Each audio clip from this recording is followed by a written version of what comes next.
Well, hello there, how is everyone? I hope you're all well on this stupendous Sunday. That's it, baby, it's Sunday. I'm waiting for me roast dinner.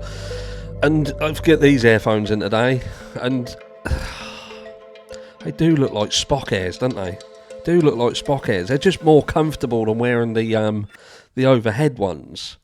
But yeah, once you've seen it, it's bad news. Oh, fuck it. Anyway, what are we talking about? We're talking about, a lot of people have reached out to me over the last few hours referencing a video, well, multiple videos really, because there's a lot of people speaking about the same thing.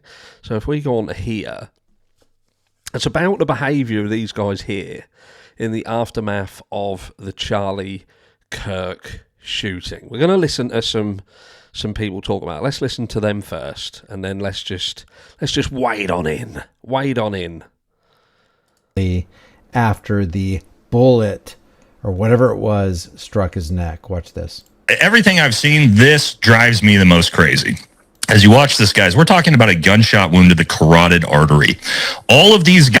And what we've got to say here, for those of you who were unlucky enough to see the unedited, the uncut version of Charlie Kirk being struck, that seemed to depict a catastrophic injury. We're talking about, again, a projectile going into the neck and severing the carotid artery, which immediately is going to drain the blood from above. The heart is pumping. It was truly fucking horrendous.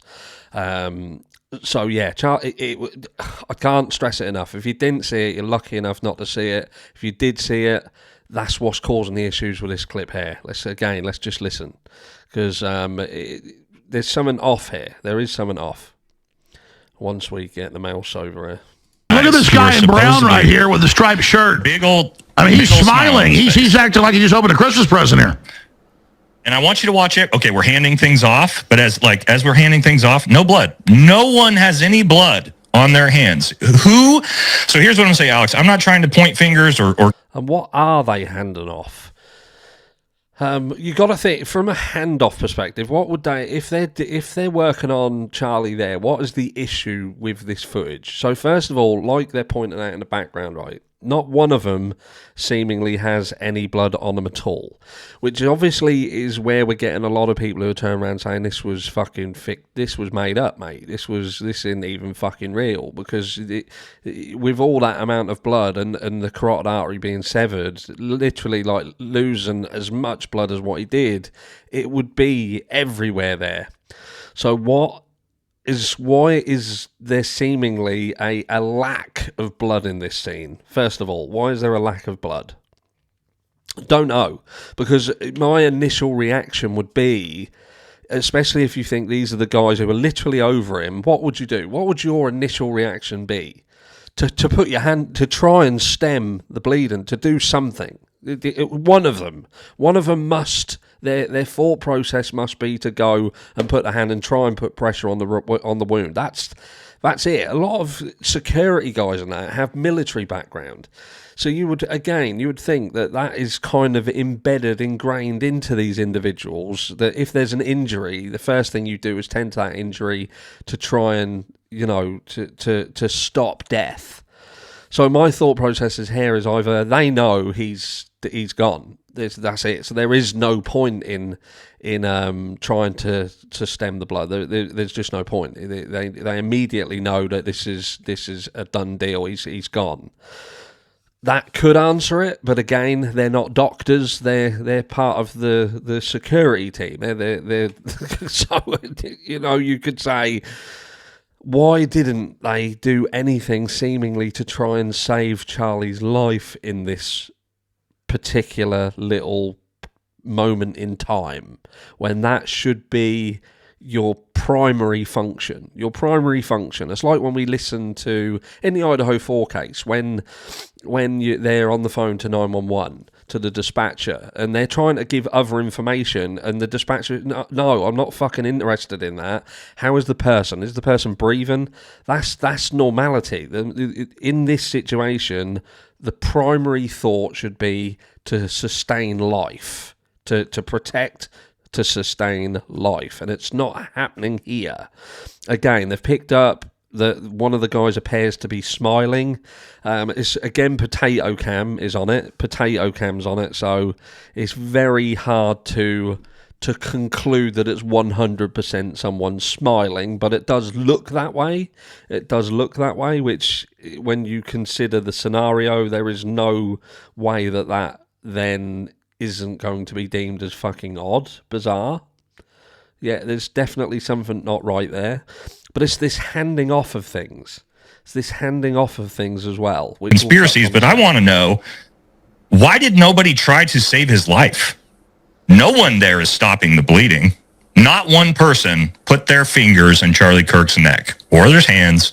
This is remember when you first came on 2 weeks ago, that's when all my security guys, they're all former special operations, they said they don't, the way they run around like they have something planned, but it's nothing they've ever seen. They don't know the hand signs. They're picking things up. And they said that what they see is premeditation, but they don't know what it is. And now this no blood thing and the looks on their faces like they're taking a Sunday walk. Strange, isn't it? It is strange. It's strange. It's bizarre. It's a very, very odd situation. And is it indicative of something being off here? And I would say that, yeah. Do you know what I mean? There is something not right here. Again, what these guys are saying, not one of them seems to be in that mindset of Charlie Kirk needs to be saved. Do you know what I mean? His life needs to be protected. There's something about removing stuff. So in the event of this removal of things that we're seeing, what do we see being removed? We first of all see the camera behind being removed. They get on the chair, they go up and they lift the camera down. Some people could argue that is protection of potential evidence. So it's about, in the chaos of everything, it is grabbing hold of that camera and making sure that is safely put aside to obtain the footage that goes out over everything, which I did show you. If you look at where he was sitting, it does raise the question of, how did Tyler Robinson know where Charlie Kirk was going to be set up, how he was going to be set up, which way he was going to be facing, what one of the roofs would have give him access to take a shot, and how did he know all of this? This is really, really bizarre, and it feeds into almost who would have had to have been involved in order to have made this day happen the way it did. And when you start seeing in the aftermath of the shooting some people behaving in a way that is absolutely unnatural, then yeah, it feeds into a different narrative. And in addition to that, we now have this, which let me roll back a bit in terms of like I said, the camera.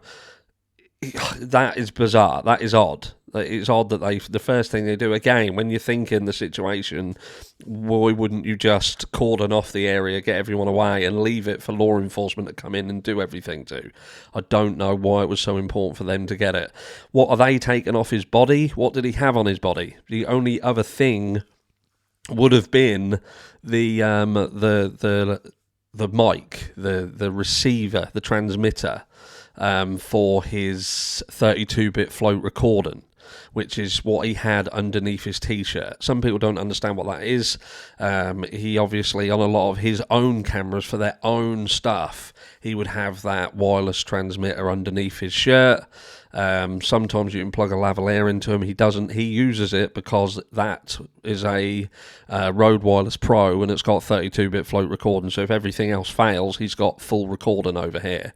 So they seem to, it's almost like that's what they get to and take that off. Now, some people believe that's because it was rigged with some fucking charge. I don't believe that's the case. But it is very interesting that everybody's primary function around this is seemingly to get camera footage, get cameras, get audio, and strip everything away, which isn't a good look. But anyway, this is what, before we wrap up, let's just have a look at this here, which is Tyler Robinson, obviously the person who's been accused of doing the shooting. His legal team. It's alleged Charlie Kirk shooter Tyler Robinson adds former Menendez brother lawyer to legal team. Provo, Utah, a Utah court has finalised the legal team behind suspected Charlie Kirk assassin Tyler Robinson, adding 2 seasoned California defence attorneys to back his Utah lawyer, Kathy Nestor. They are Michael Burt of San Francisco and Richard Novak of Pasadena, who were both granted permission by the court to appear on Robinson's behalf at his latest hearing Monday. In a case like this, many lawyers will shy away from the defence due to the notoriety, said Mark Geragos. Get there in a minute. One of the country's leading defence attorneys. That is actually the exact wrong instinct and contrary to duty as a lawyer, which is to zealously defend and not to be dissuaded by those things. One of those attorneys, Burt, has almost 5 decades of experience as a criminal defence lawyer. He defended Joseph, or Lyle, Menendez during the Menendez brothers' first trial in 1993, before Geragos joined their legal team. It ended in a mistrial. They were convicted at their second trial, but scored major victories earlier this year when a LA judge reduced their sentences, putting the possibility of parole on the table for the first time, in large part due to Geragos, who is still working their case. And let's just jump down to here, right? It says Burt has 47 years of trial experience, according to court documents, all of which came as a defense lawyer. He has tried more than 50 cases, including death penalty cases in California, Hawaii, Massachusetts. This is going to get interesting in a second. Let's just jump forward because I saw something else here. Look, so Nestor, look, you've got Novak has been practicing law since 1990 with a focus on criminal defense for the past 20 years. According to his own declaration, he's worked more than 24 capital cases in federal court and in state of California, and is also a learned counsel. Nestor is one of Utah's leading defense lawyers and worked for the Obama administration on an advisory board for convicts seeking clemency. Says her major clients include Curry Richins, a Utah mum accused of murdering her husband while writing a children's book about dealing with grief, and Lyle Jeffs, a leader of an offshoot sect of Mormonism who pleaded guilty to food stamp fraud and money laundering after fleeing from house arrest while awaiting trial. During Monday's hearing for Robinson, in which he attended remotely and off camera, she echoed some of her concerns about discovery from the Richins case, which she said in court had a universe worth of evidence that had become outrageous, with more than 11 terabytes of data. And listen to that. So for those of you who are watching this video and you also follow the Idaho 4 case, this is here, look, universe worth of evidence that has become outrageous with more than 11 terabytes of data.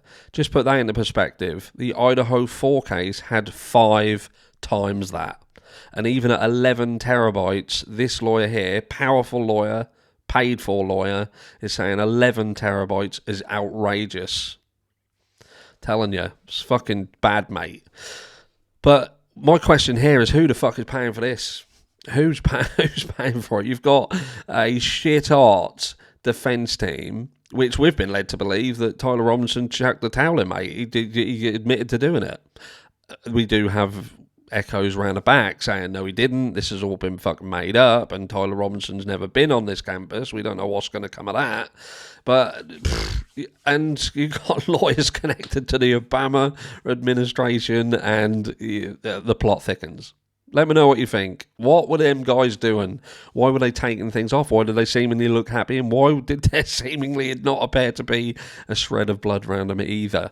And if that is purely because they didn't go anywhere near the wound, then why didn't they? Why didn't any of them try and save Charlie Kirk's life? And also, final question, like we put earlier, in the event that this had to be pulled off, who would have had to have been involved to make sure that everything went as well as it did? Love you all. Mwah.